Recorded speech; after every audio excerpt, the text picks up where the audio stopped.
I'm about to head into the chicken yard to do some afternoon chores today. It's a mild winter day, just around freezing, a little above.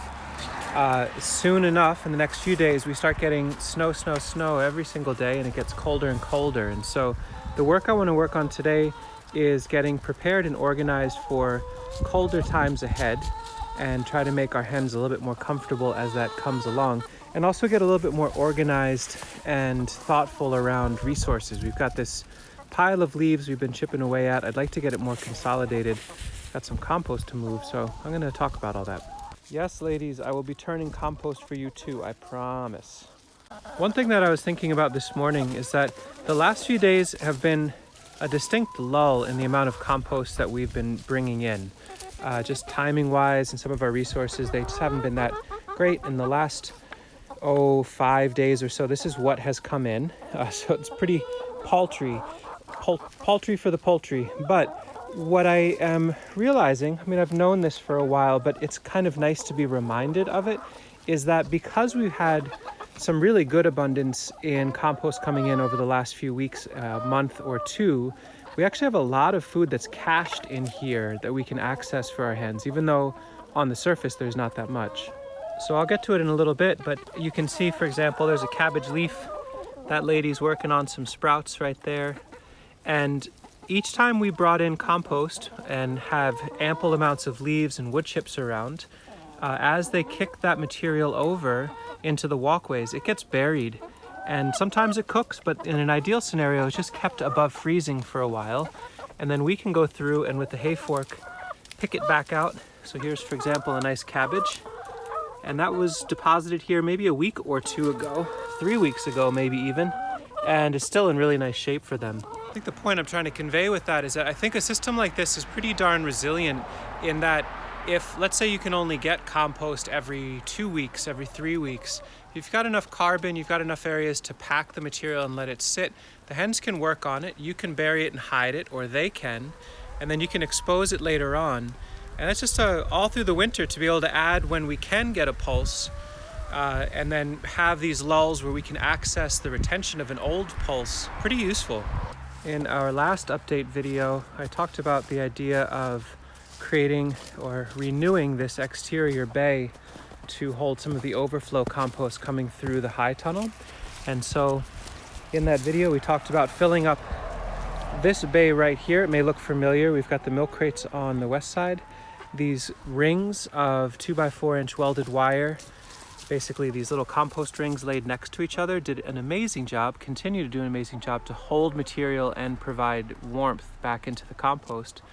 This got full enough that we needed to move it along. I haven't finished, but the other day we set up the next bay, and this is a very wet spot in the chicken yard, so I laid a perforated pipe in the absolute wettest spot, and then Sasha and I dumped about a half truckload of wood chips on top of that to create drainage and then also a source for air to come up.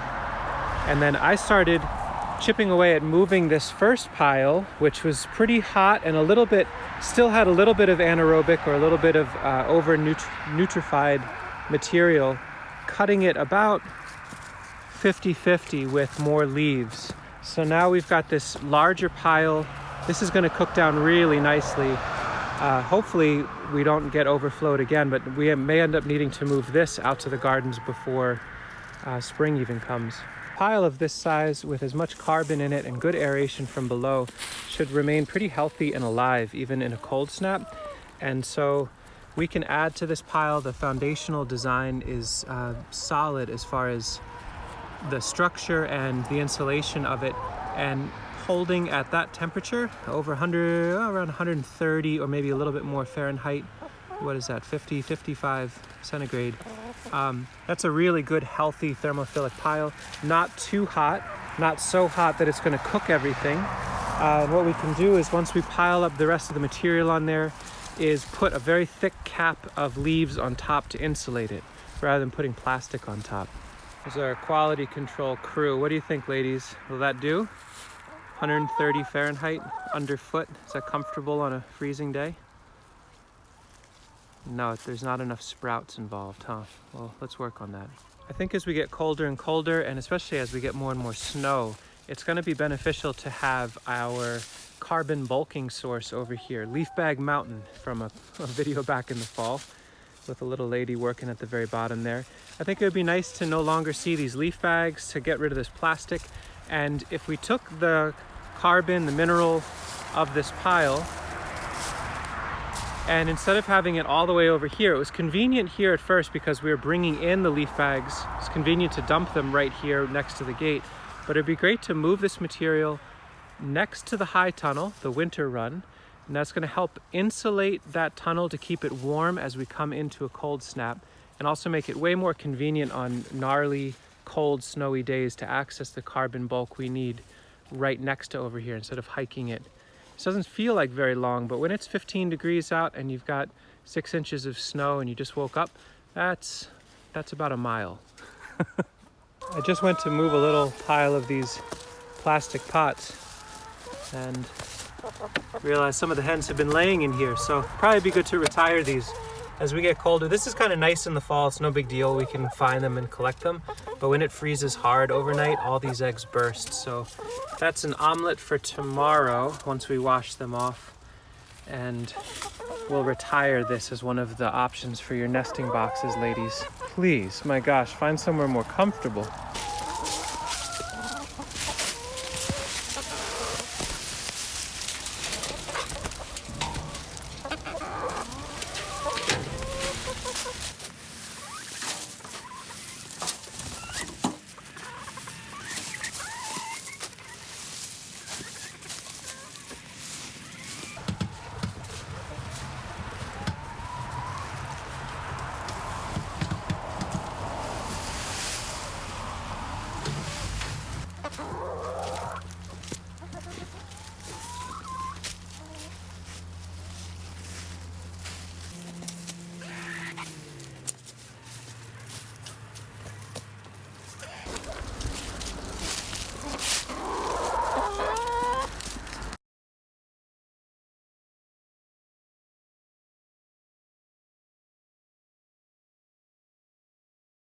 Feels like there's always work to be done with a system like this, but there's always yield flowing out of it. We're still getting around 8 to 10 eggs a day, which isn't a lot if we had young production hens, but mainly this is a retirement community, and that's more than enough eggs for Sasha and I to eat eggs every day and still share with friends and family.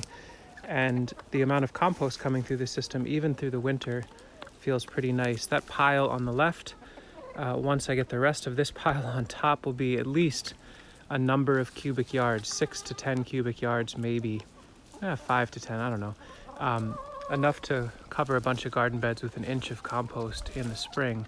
And that only just gets us caught up so that the next round can come through, and the next round, the next round. So even though there's a fair bit of labor in this, every flip of the hay fork, every dump of the wheelbarrow is more pleasure for our hens, but also giving them good nutrients, which will just cycle back through us, so that we have the energy and fuel to do the work to support them, so that we can grow the crops that support us. It's all these feedback loops. That's the whole idea with this, right? It's infinite harmonics of nutrient. Anyway, lots of labor. I'm trying to rationalize why we do it every day. I think I've sold myself on it.